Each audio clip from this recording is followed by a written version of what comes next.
आज या महामार्गावर, समृद्धी महामार्गावर आहे तर जे संपूर्ण किल्ले मारून टाकलेले आहे रोडवर.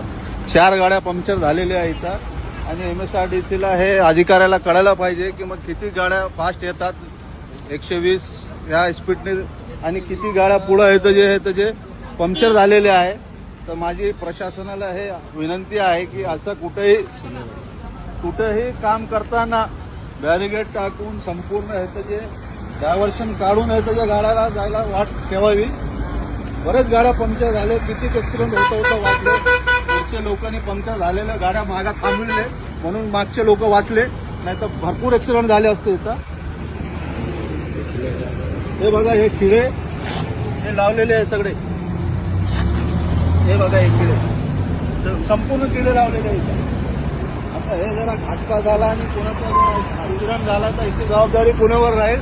हे माझी विनंती आहे माननीय एकनाथ शिंदे साहेब, उपमुख्यमंत्री देवाभाऊ आणि अजितदादा पवार यांना की हे असं काम करताना डायव्हर्शन काढून बॅरिगेड लावूनच पुढचं काम करावं. अन्यथा मोठा अनर्थ इथं झाला असता, खूप मोठा अनर्थ झाला असता इथे. आता किती जण सांगणार आम्ही, सांगा ना.